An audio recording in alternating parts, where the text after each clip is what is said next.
palabra de Dios nos muestran en cuanto a la estrategia del apóstol Pablo para poder avanzar con el evangelio, con las buenas nuevas hacia otras latitudes.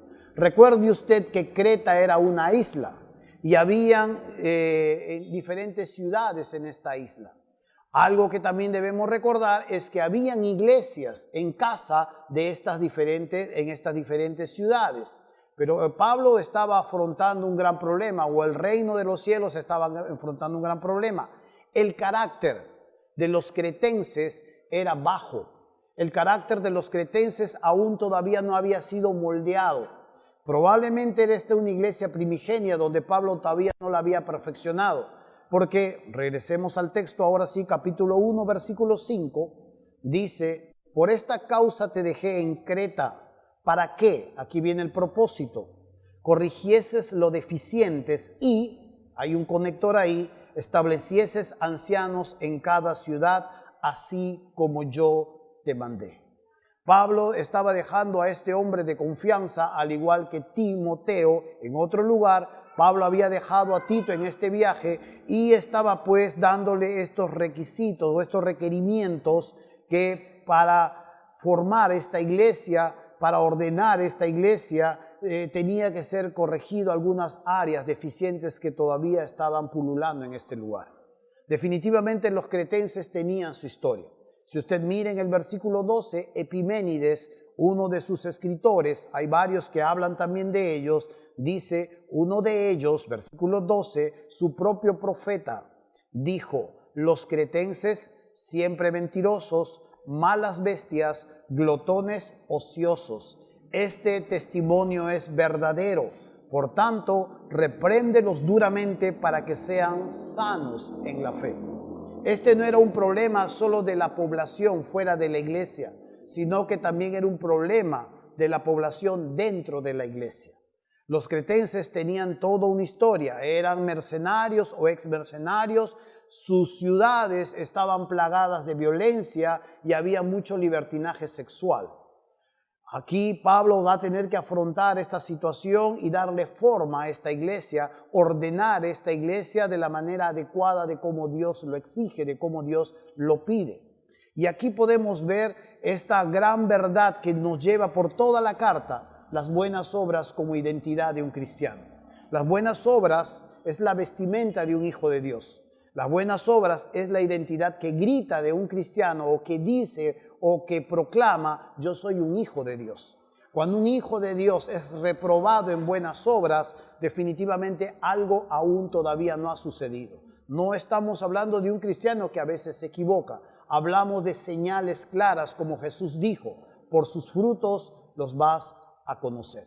Y estos frutos son buenas obras que salen y brotan en la vida de un hijo de Dios, en la vida de una hija de Dios. Aquí Pablo está hablando porque la iglesia definitivamente no está colaborando. Esto amenaza con truncar la expansión del reino. Esto amenaza con que el reino no avance.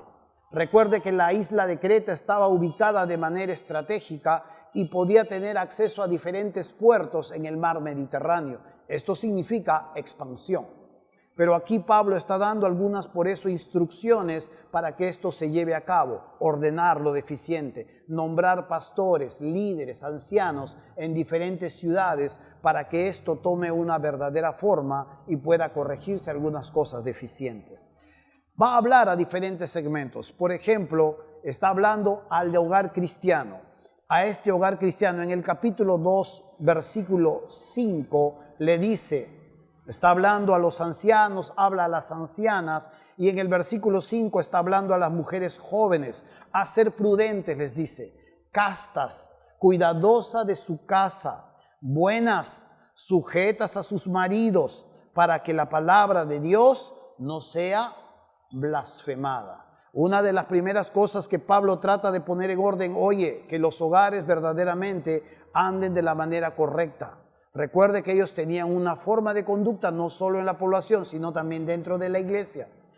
Esto va a traer como consecuencia que la gente no menosprecie a Dios, que la gente no menosprecie la Biblia, que no la tengan en poco. Cuando seguimos avanzando ahí en el capítulo 2, en el versículo 8, Pablo ahora está hablando al liderazgo, le habla al mismo Tito, le dice en el versículo 8, palabra sana e irreprochable, de modo que el adversario se avergüence y no tenga nada malo que decir de vosotros. Versículo 7 dice, presentándote tú como ejemplo de buenas obras. Una consecuencia más en el liderazgo es que Satanás no encuentre ningún pretexto para traer tropiezo en la iglesia, para que no encuentre ningún tropiezo y pueda decir en la sociedad, mira, estos que dicen ser cristianos caminan de esta forma, hacen estas cosas. Esto es otra de las cosas que Pablo le dice, no solo al hogar, habla también al líder, habla al liderazgo. Y en el versículo 10,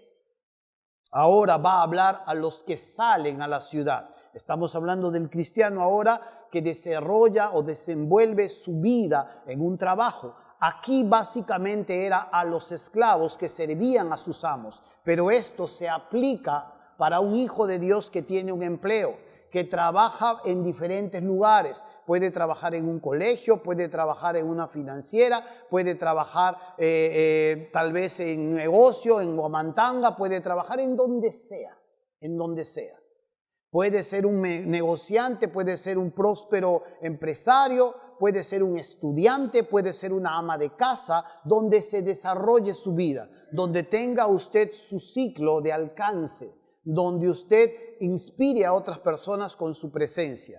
Ese es el lugar que nos habla. Y dice aquí el versículo 10, no defraudando, sino mostrándose fieles en todo. ¿Para qué? Aquí nuevamente hay un propósito, para que en todo adornen la doctrina de Dios nuestro Salvador. Cuando trabajamos o nos desarrollamos, o negociamos, o compramos, o somos amas de casa, tenemos amigos, amigas, o no sé, el ámbito que le toca a usted vivir, y usted se desarrolla como un hijo de Dios, usted tiene las buenas obras como parte de su vestimenta, usted tiene las buenas obras como parte de su adorno, como parte de su DNI o su ADN, está metido en lo más profundo de su ser, las buenas obras.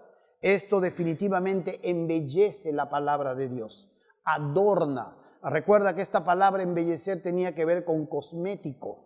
Esto tenía que ver con adornar, hacerla más hermoso a la doctrina, a la palabra de Dios. No hay nada más hermoso que lo que cuando nosotros predicamos con nuestra boca coincida con nuestras acciones. Lo que predicamos con nuestra boca pronto se olvida, pero lo que predicamos con nuestras acciones queda grabado en el corazón. El cerebro humano recepciona constantemente mucha información, mucha, aún en este tiempo que estamos llenos de sobreinformación, pero el cerebro humano tiene un tope. En una semana toda esa información que ha recibido solo le va a quedar el 7%, lo que le ha impactado, lo que va a tomar, lo que va a marcar su vida, eso es lo que se va a apoderar y se va a quedar. Mucho de lo que ha escuchado, aun cuando duerme en las vigilias de la noche, lo va a botar. El cerebro humano va a resetear, va a sacar todo esto, pero lo que le impacte, eso es lo que va a tomar. Por eso es que cuando predicamos con nuestra boca, mucho de lo que nosotros le hablamos a las personas se olvidan, se dan media vuelta y se olvidan. Pero lo que predicamos con nuestras acciones queda grabado en el corazón de esa persona.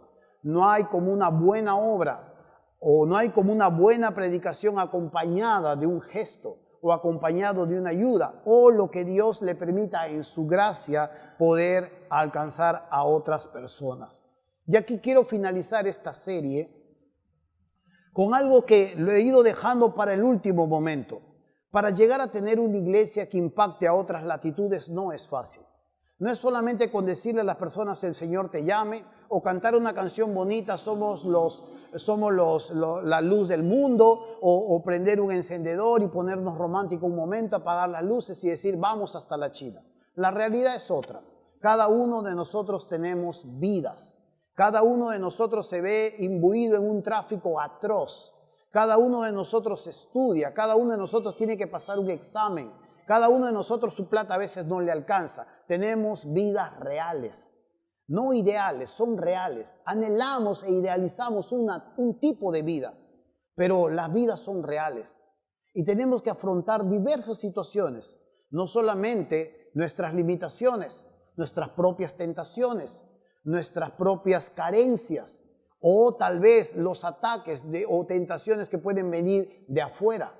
Estas son vidas reales y nosotros necesitamos entender, como el apóstol Pablo aquí también lo dejaba ver, que necesitamos un elemento importante en nuestras vidas, algo donde nosotros podamos hacer o recibir o dejarnos moldear para que nuestras vidas puedan impactar de una manera mucho más eficaz. Y no solo hablar, sino hablar e impactar los diferentes corazones que puedan estar esperando esta realidad. ¿Qué es lo que necesitamos saber? ¿Hay algo que aún todavía no hemos conocido? O tal vez la conocemos y tal vez no lo hemos desarrollado aún. Pablo va a explicar, después de mostrar toda esta gran realidad, va a mostrar en estos 4 versículos nada más donde se va a circunscribir nuestra enseñanza. En estos 4 versículos va a hablar una gran realidad que todo hijo de Dios no tiene que desconocer, y es la gracia del Señor. La gracia del Señor definitivamente es algo sobre la cual nosotros debemos nuestra existencia.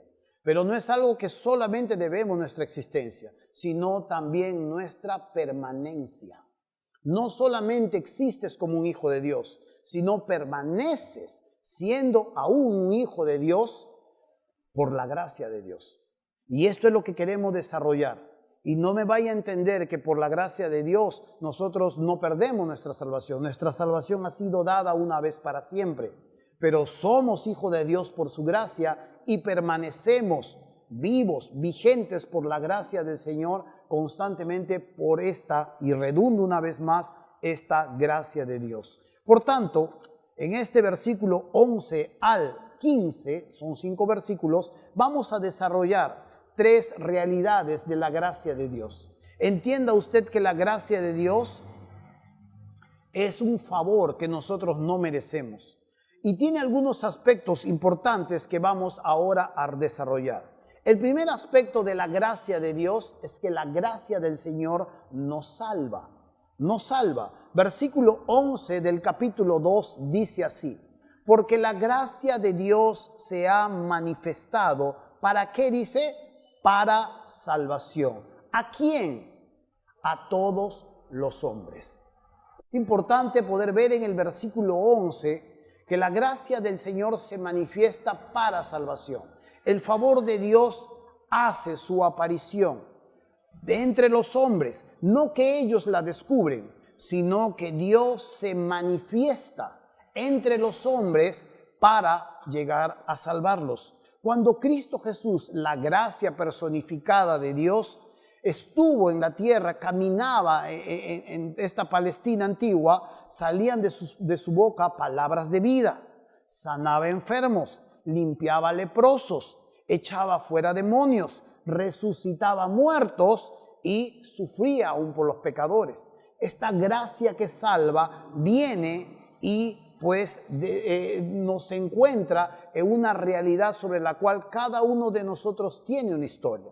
Cuando se fija en el capítulo 3, versículo 3, dice así: porque nosotros también, dice, éramos tiempo pasado, y note la palabra nosotros, incluye a Pablo, incluye a Tito y te incluye a ti, porque nosotros éramos también, dice, en otro tiempo, tiempo pasado, insensatos, rebeldes, extraviados, esclavos de concupiscencias, o sea, teníamos diferentes tipos de desórdenes sexuales. Algunos eran homosexuales, otros eran fornicarios, algunas de ustedes han sido adúlteras, algunos de ustedes han sido adúlteros, no lo sé.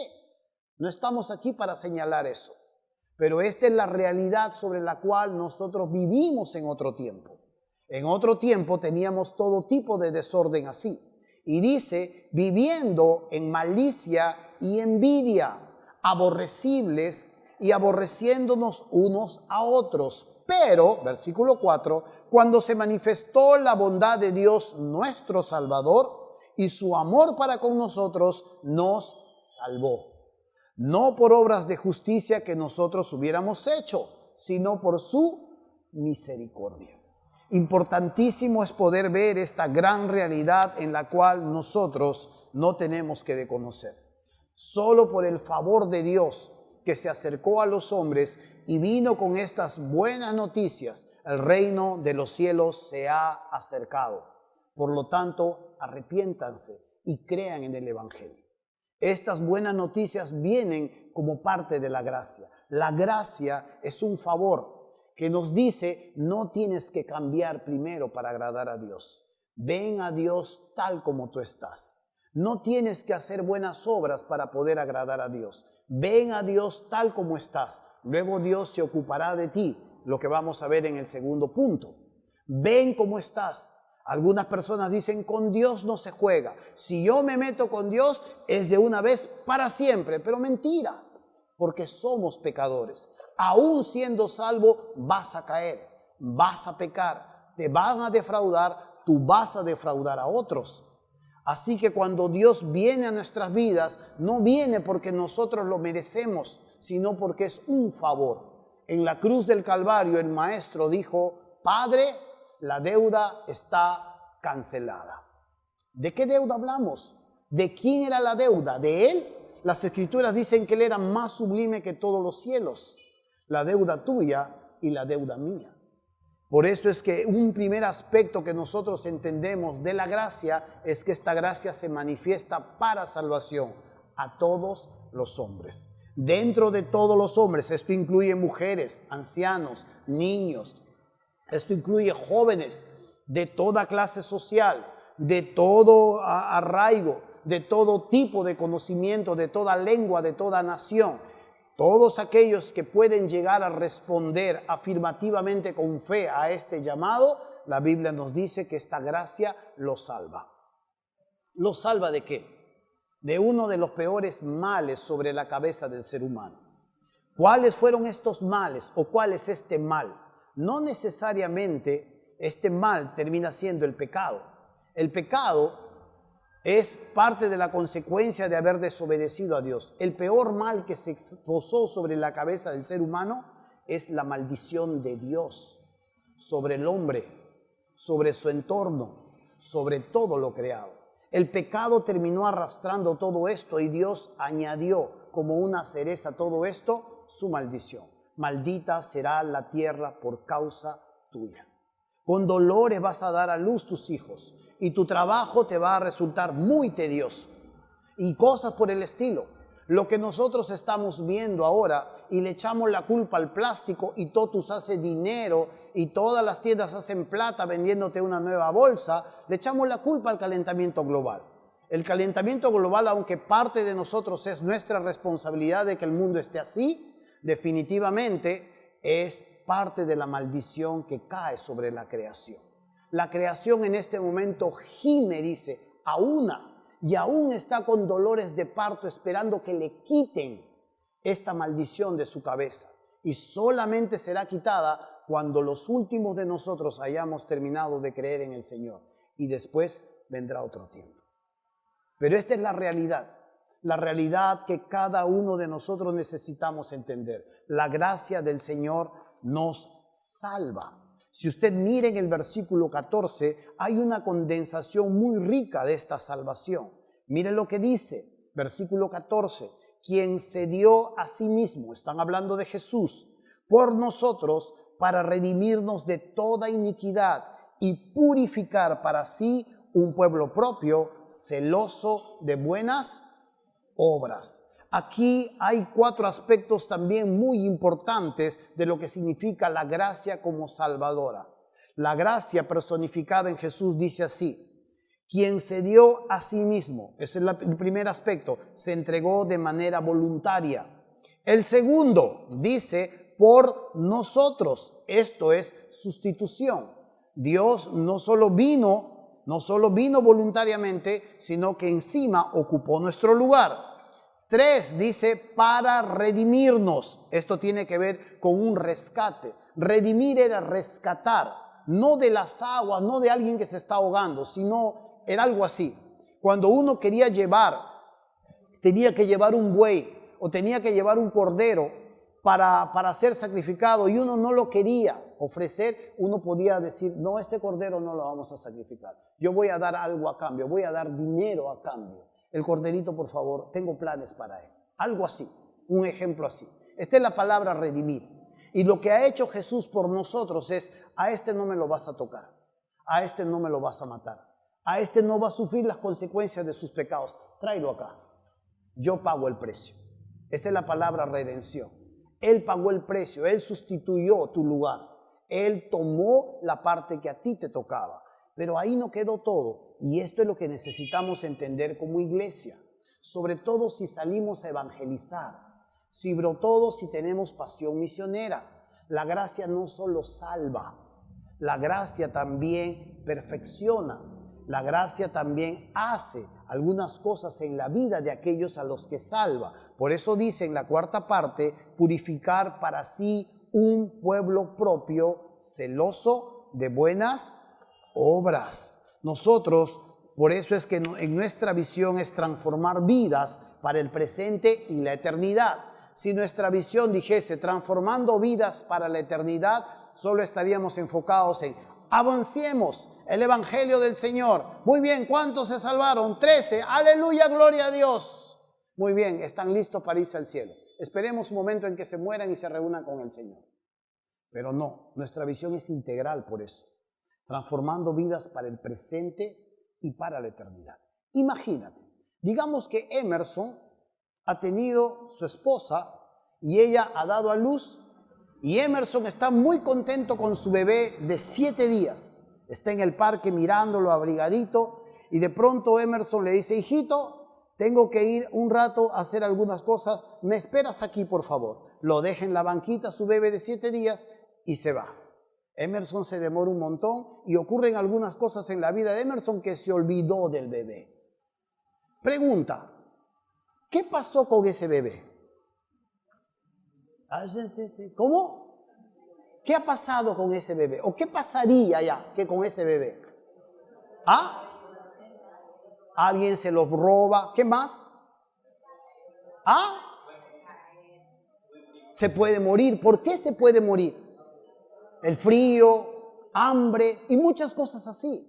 Cuando la iglesia entiende que solo la gracia salva, ganamos almas y los dejamos abandonados. Y Emerson, ¿cómo lo veríamos nosotros a Emerson? Como un papá malo, desalmado. Te pasaste, compadre. Definitivamente dejas mucho que desear como padre. Pero es así. A veces la iglesia no entiende esta realidad de la gracia que Dios pone en nuestras manos. La gracia no solo salva. Y esto es lo que necesitamos ver como segundo punto. La gracia adiestra. Versículo 12 dice, del capítulo 2, versículo 12 dice, enseñándonos que, renunciando a la impiedad y a los deseos mundanos, vivamos en este siglo sobria, justa y piadosamente. Note esta verdad. La gracia no solo nos salva, ahora lo que hace a continuación es trasladarnos a una plataforma donde nos va a adiestrar, donde nos va a discipular, donde nos va a formar, donde va a empezar a perfeccionarnos, donde va a tocar puntos neurálgicos de nuestra vida, de nuestras preferencias, de nuestras relaciones, de nuestras actitudes, de la manera como concebimos a Dios, de la manera como crío a mis hijos, de la manera como concibo mi pureza, de la manera como manejo mi dinero. La gracia va a empezar a adiestrarme. Y la palabra aquí, versículo 12, es enseñándoos. Esta palabra viene de un sustantivo pedagogo. O sea, la gracia es como una maestra, la gracia es como una instructora que viene a nuestras vidas y empieza a conducirnos poco a poco. De golpe no nos dice, mira Emerson, quiero que seas un buen padre, que seas puro, que manejes bien tu dinero, que no te equivoques, que llegues puntual, etcétera, etcétera. La gracia no nos va de golpe un paquete, ahora sí quiero que ahora me brindes lo mejor de ti. No es así. La gracia poco a poco empieza a perfeccionarnos. Esto es lo que nosotros llamamos el camino de la santificación. Poco a poco empieza a instruirnos a través de nuestras victorias o a través de nuestros fracasos o a través de nuestras frustraciones o a través de nuestros descubrimientos, de nuestras relaciones, cuando de pronto te dejan o cuando de pronto inicias una relación o cuando de pronto empiezas a trabajar o cuando te fue mal en un día. La gracia toma todo lo que es nuestra vida y empieza a adiestrarnos. La gracia empieza a enseñarnos poco a poco. Un pedagogo en los tiempos del apóstol Pablo era una persona que vivía en casa. Le entregaban al niño. Este niño tenía que ser adiestrado en la ética, en la vida civil. Tenía que poder manejarse de la manera tal, de pronto cuando el pedagogo lo entregaba a su padre, el niño ya era más joven, sabía muchas cosas, el pedagogo lo había instruido, lo había encaminado por una buena senda. Esto es lo que la gracia hace. En nuestras vísperas a la eternidad, la gracia empieza a instruirnos en nuestras actitudes, en nuestros apetitos, en nuestras ambiciones, en nuestras acciones. ¿Hacia dónde apuntas? ¿Qué es lo que ambicionas en esta vida? Hay muchos de nosotros que ambicionamos otras cosas. Algunos ambicionan, yo quiero ser un buen padre, que mis hijos sean profesionales y que puedan ser ingenieros todos para que ganen un buen sueldo y no les vaya mal en la vida. Eso puede ser toda su ambición de algunos cristianos. La gracia dice, es que eso no es todo, le dice. La gracia dice, todo eso es para glorificar a Dios. Todo eso es para que el reino se expanda. La gracia le amplía el panorama. La gracia le reeduca. Tal como había aprendido anteriormente, la gracia empieza a reeducarle a través de consejos, a través de enseñanzas, a través de situaciones diversas que le ocurren en la vida a esta persona.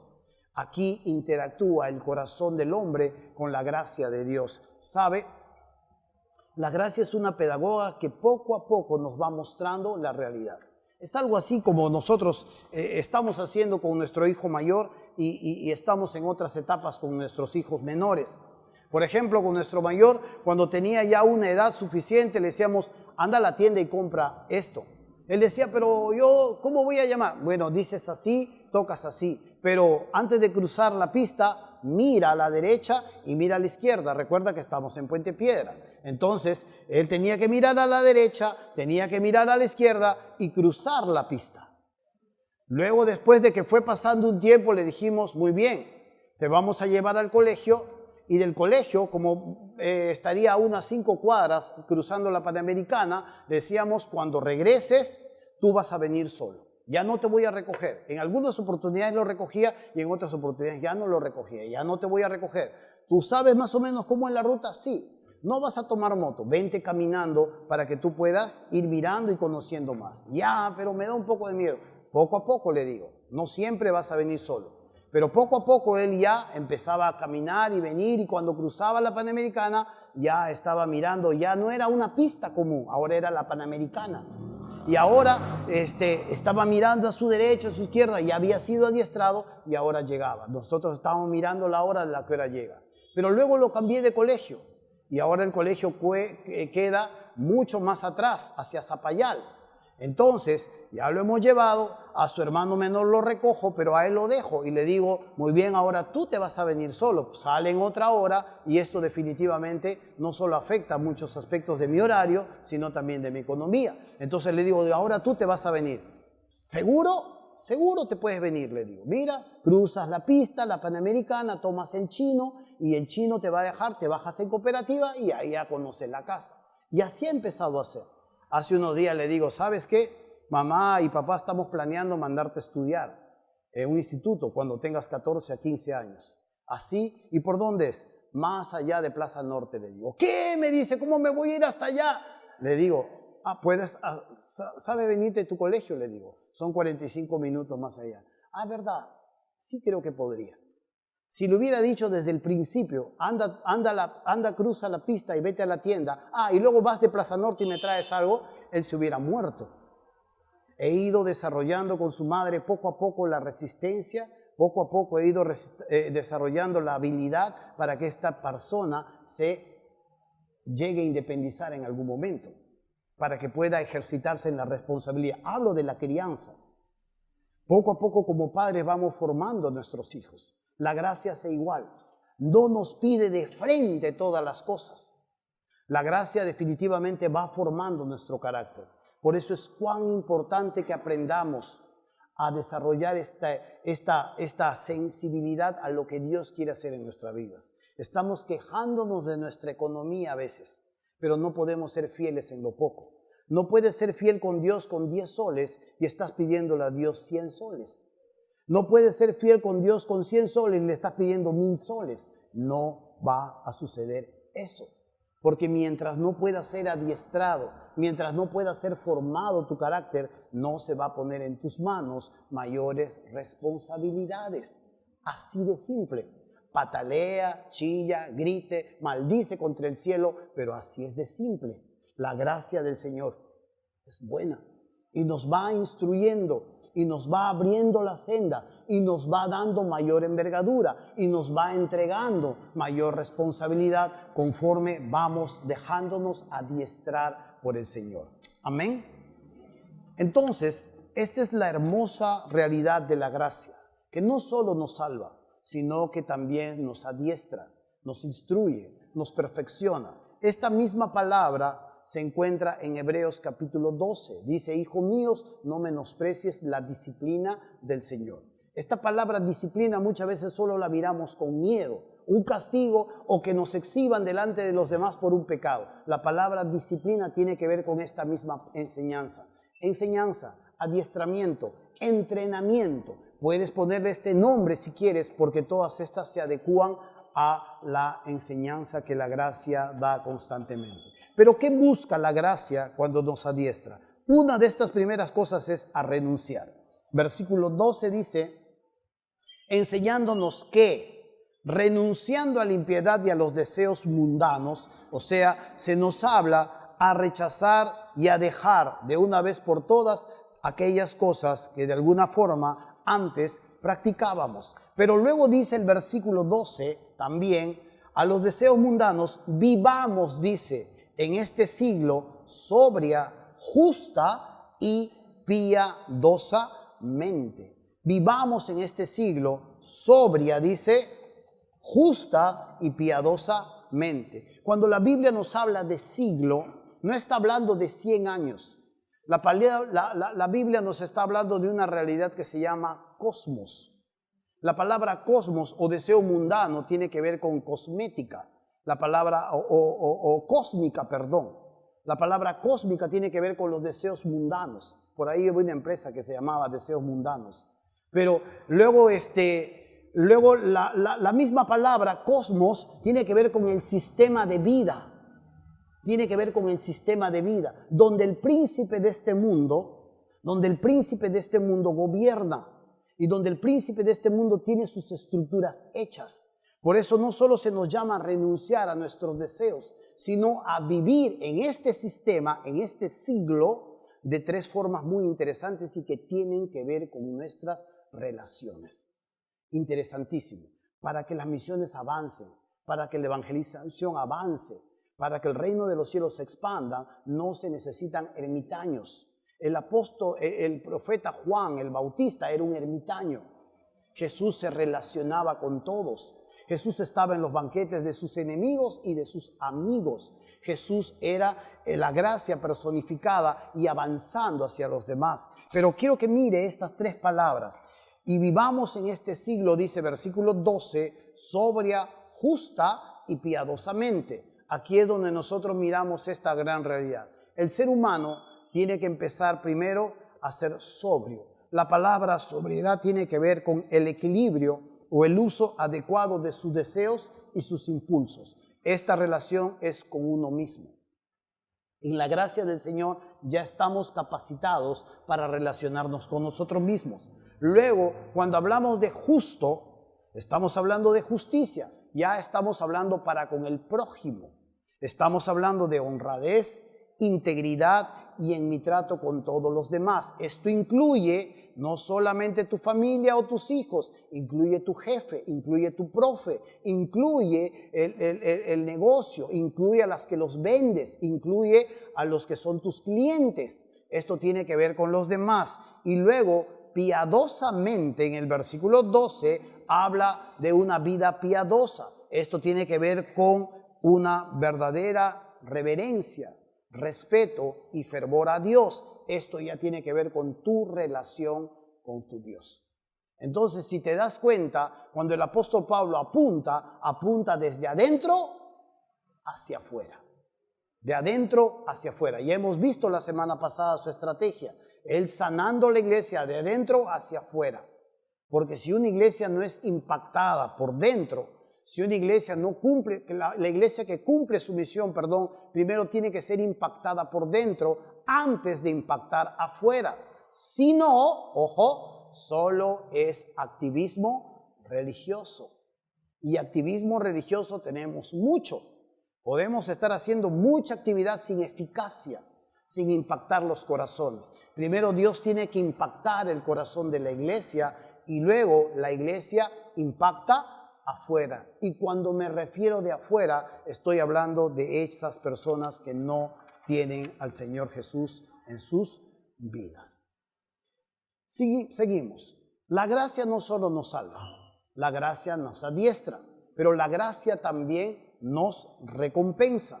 En el versículo 13 del capítulo 12 dice: aguardando la esperanza bienaventurada y la manifestación gloriosa de nuestro gran Dios y Salvador Jesucristo.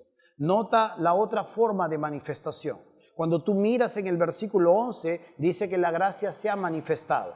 Esto es para salvación. Pero luego esta misma gracia, estamos hablando de Jesús, dice, aguardando la esperanza bienaventurada y la manifestación gloriosa de nuestro gran Dios y Salvador Jesucristo. Esta es la segunda venida del Señor. Este es el momento cuando nuestro Dios retorne. Este es el momento cuando su pueblo se llegue a encontrar con Él. Este es un momento en el que todos nosotros, en un momento del tiempo, en un abrir y cerrar de ojos, seremos transformados y recibiremos más adelante en su presencia, en el tribunal de Cristo, nuestras recompensas. ¿Sabe? Los creyentes siempre debemos estar esperando su regreso y vivir con la esperanza de que le veremos cara a cara. Hay un libro muy interesante del evangelismo en la iglesia primigenia. ¿De qué estaba sustentado el evangelismo? ¿Cómo era que ellos evangelizaban a otros lugares? ¿Por qué hacían misiones? Muchas veces nosotros pensamos que era basado en Mateo 28, ir por todo el mundo y predicar el evangelio. No estaba basado en eso.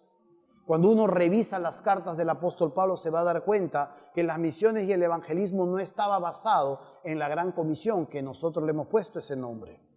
Estaba basado en el inminente retorno de Jesús. Maranata decían. Cristo está cerca. Y esto los movía.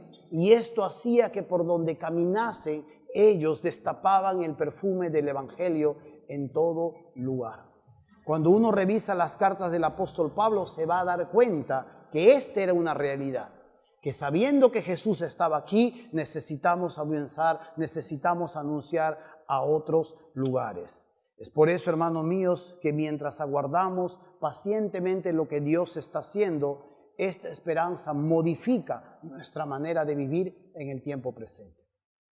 Sabemos que nos vamos a ver con Él, sabemos que de Él vamos a recibir nuestros galardones, sabemos que en algún momento, en abrir y cerrar de ojos, heredaremos la inmortalidad y que Dios dejará este cuerpo de corrupción y nos dará un nuevo cuerpo, que enjugará, dice, toda lágrima de nuestros ojos. ¿Qué significa esto? Que limpiará todo vestigio de tristeza, todo vestigio de lucha, todo vestigio de pecado que tanto en algún momento nos ha atormentado mientras vivíamos acá.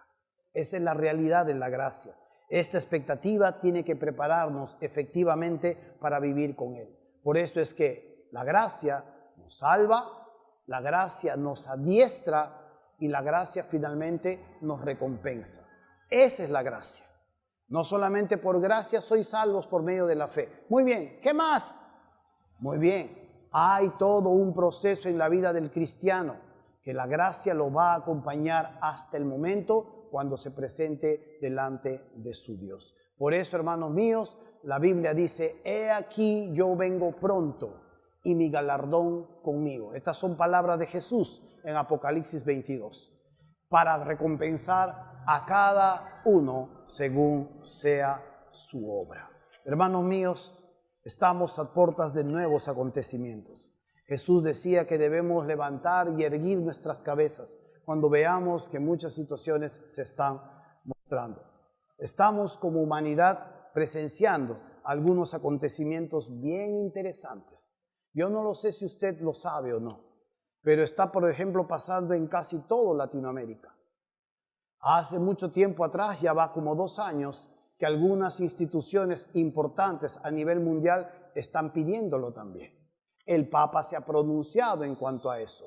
China se ha pronunciado en cuanto a eso. Están pidiendo una nueva moneda. Están pidiendo un solo tipo de gobierno, un nuevo orden dentro de lo que es el mundo, un orden global, un orden mundial. Están arrasando en toda Latinoamérica, estás visto. Chile, el descontento social. Perú nos ha desfogado por lo que ha cerrado el Congreso, porque si no estaríamos casi en lo mismo. Perú, Uruguay hace unos días también ha salido. Bolivia está en lo mismo. Nicaragua, Honduras están en lo mismo. Argentina está llegando a su tope. Y todo esto habla de un descontento. Estamos cansados de la democracia. Es tiempo de un nuevo tipo de gobierno. Y las humanidades están tratando de ir hacia un tipo de gobierno caudillista. El momento cuando se levante el hijo de perdición y termine tomando el gobierno mundial. Estamos a puertas, nos estamos acercando. Y tú probablemente solo estás pensando en tu buena pose en el Instagram. Y la cosa se está llegando mucho más allá. Y a veces no nos estamos dando cuenta que la humanidad está avanzando hacia situaciones bien difíciles.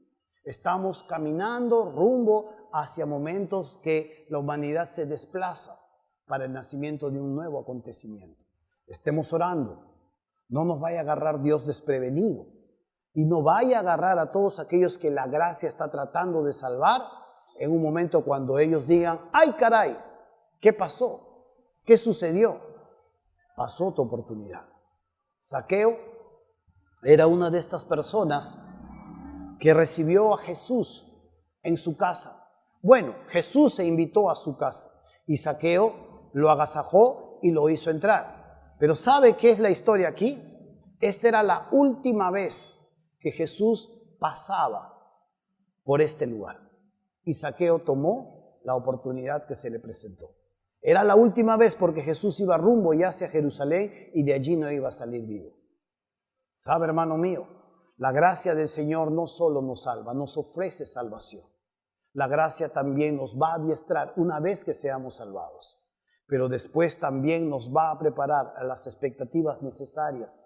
El gozo permanente de que se acerque el gran día, de que nos vamos a encontrar con Él. Tenemos el enorme privilegio de que Dios ponga sobre nuestras manos las grandes oportunidades de hacer buenas obras. Esto incluye no solo atender necesidades, sino incluye con llevar el Evangelio, incluye con plantar iglesias, incluye con ampliar nuestras instalaciones para recibir nuevas personas. Beneficia a los que le escuchan, beneficia la honra de Dios y beneficia nuestras propias vidas con galardones en la eternidad. La gracia no es solo para salvarnos, sino también la gracia nos va a adiestrar y nos va a preparar esperando ese momento que se aproxima. Así que hoy cerramos esta serie y ruego al Señor que nuestros corazones sean lo suficientemente sensibles para no solamente tener pasión por el Señor, sino también para revisar por dentro nuestras vidas, de tal manera que esta iglesia no sea solamente apasionada por seguir avanzando en el reino, sino también apasionada para limpiar su propio corazón. Amén.